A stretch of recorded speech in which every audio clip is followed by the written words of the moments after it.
Pada cerita sebelumnya, Justice League merekrut pasukan sekunder Liga. Tiba-tiba terjadi kerusuhan yang mengakibatkan Platinum dalam keadaan tidak terkontrol dan hilang kendali. Setelah dilumpuhkan, ada Atomica di sana.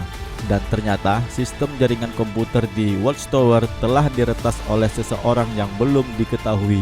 Mereka menerima pesan dengan tulisan di monitor yang bertuliskan, "Semoga harimu menyenangkan." Dan cerita selanjutnya akan dimulai di video ini.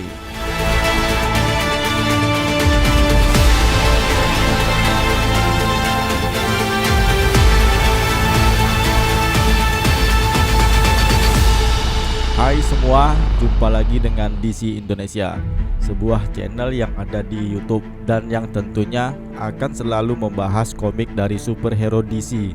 Tidak hanya itu saja, channel ini juga menyajikan berbagai hiburan yang berhubungan dengan dunia DC Entertainment tentunya. Bagaimana, setuju kan? Nah, jika setuju, bagi yang baru melihat video ini, kami sarankan untuk menekan tombol subscribe, tombol suka, dan aktifkan tombol notifikasinya. Dengan begitu, kami pun tentu lebih bersemangat untuk membuat konten video seperti ini. Dan terima kasih yang sudah subscribe, kalian luar biasa. Dan follow juga akun Instagram kami ya. Terima kasih. Justice League volume kedua, isu ke-19 diterbitkan pada tanggal 17 April 2013 dengan judul isu War Games. Di Batcave, Jason Todd alias Red Hood dan Alfred Pennyworth berduka atas kematian Damian Wayne baru-baru ini dan memperdebatkan apakah mereka harus menempatkan kostumnya di etalase atau tidak. Sementara itu, Jason merasa tidak berduka dengan cara yang sama ketika dia meninggal. Alfred meyakinkannya bahwa ini tidak akan terjadi lagi karena Jason dalam banyak hal merupakan seorang anak bagi Bruce daripada Damian, anak kandungnya sendiri.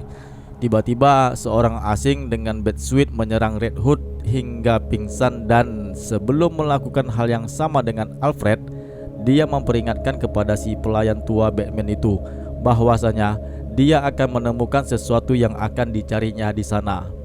Kemudian orang asing yang memakai Batsuit itu membuka lemari besi rahasia Batman yang ternyata diisi dengan kotak yang ditandai dengan simbol-simbol anggota Justice League dan mengambil huruf S sambil mengucapkan, "Aku akan membunuhmu." Halaman selanjutnya menampilkan pertempuran Ape Orcs, mirip karakter yang ada di World of Warcraft. Apa ini tidak melanggar hak cipta ya? Oke lah, lanjut ke ceritanya. Perang Ape Orcs ini terjadi dipimpin oleh Atomica di saat dia sebelum menuju sertifikasi Justice League-nya. Ternyata walaupun terlihat konyol, dia sedang masuk ke dalam dunia game. Begitu keluar dari permainan game itu, di hadapan layar laptop gamenya, dia pun segera menuju ke menara pengawal untuk melakukan sertifikasi Justice League-nya. Dia terlambat untuk reuni pertamanya di Justice League. Rhonda Pineda tiba di menara pengawal, tetapi menemukan Firestorm satu-satunya yang ada di sana. Dia bertanya kepada Firestorm, berbicara sendirian, bertanya kemana para Liga. Firestorm pun menjawab bahwa Superman dan Wonder Woman sedang berada di Kahndaq. Sementara itu di Kahndaq, pemerintah negara Kahndaq telah berperang dengan sekelompok teroris yang dikenal sebagai Sons of Adam selama 3 hari berturut-turut, dan mereka melarang intervensi asing di daerah tersebut, bahkan dengan situasi sandera Amerika di tangan mereka. Namun kedua sandera itu ternyata adalah Wonder Woman dan Superman yang sedang menyamar, dan mereka dengan cepat mengalahkan semua musuh dengan pertempuran yang disiarkan langsung ke seluruh dunia. Kemudian kita ke Batcave. Di sana ada Red Hood, Batman, dan Cyborg. Mereka melacak si penyusup yang masuk ke Batcave. Kemudian muncul Aquaman. Mereka semua melihat siaran langsung pertempuran yang ada di Kahndaq. Setelah melihat siaran langsung itu, Batman pun segera meminta Cyborg untuk diantarkan ke tempat mereka.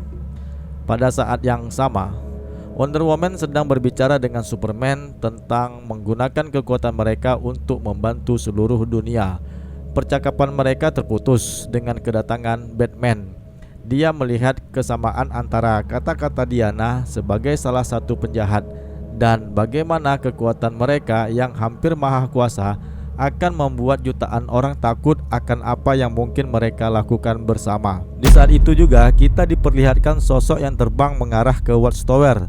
Tidak diketahui itu siapa. Lanjut ke dialog Batman, Superman, dan Wonder Woman. Batman juga mengungkapkan bahwa ada serangan yang terjadi di Batcave beberapa saat yang lalu. Sosok yang misterius itu mencuri sesuatu yang berharga di ruang rahasia Batman, dan itu berhubungan dengan Superman. Wonder Woman pun marah dan bertanya tentang masalah itu. Kemudian kita beralih ke Watchtower. Di sana ada Firestorm dan Atom. Mereka sedang mencari makanan di dapur. Saat itu, tiba-tiba mereka dikejutkan dengan kedatangan Despero yang memakai cincin Kryptonite. Dia kemudian mempertanyakan di mana Justice League berada, karena dia akan melumatkan daging para Justice League. Cerita pun berlanjut ke isu 20 The Secrets. Selanjutnya tetap menceritakan kembali kisah Shazam. Pada kali ini kita masuk ke chapter 11. Akhirnya Billy Batson dan saudara angkatnya memasuki kereta bawah tanah. Di saat mati lampu, Billy Batson berkomunikasi dengan Francesca. Ya, hanya dia sendiri yang berkomunikasi dengannya melalui sebuah tablet. Francesca menjelaskan kepadanya tentang Black Adam yang akan menjadi ancaman kehidupan Shazam. Sementara itu, Black Adam sudah bertemu dengan para anggota Seven Deadly Sins. Kembali ke Billy Batson dan Francesca yang menjelaskan lebih lanjut tentang kekuatan para The Wizard. Dia juga memperlihatkan kepada Billy keadaan Kahndaq beberapa ribuan tahun yang lalu.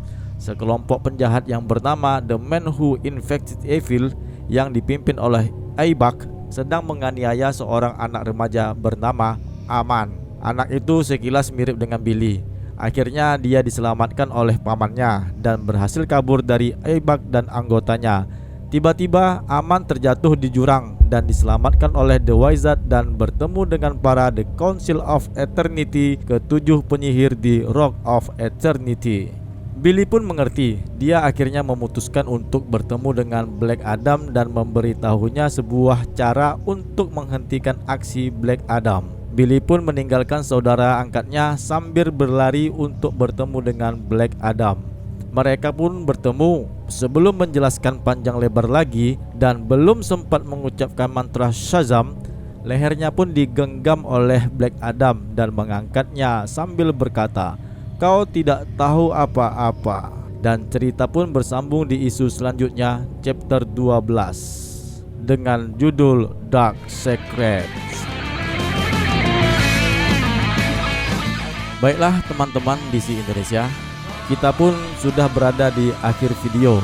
Tulis komentar kalian mengenai pendapatnya tentang video komik Justice League era New 52 isu ke-19 ini. Sekali lagi, yang belum subscribe, ayolah subscribe channel ini dan aktifkan tombol notifikasinya untuk mendapatkan update video terbaru dari DC Indonesia. Dan salam DC Indonesia, karena kita pecinta DC dari Indonesia.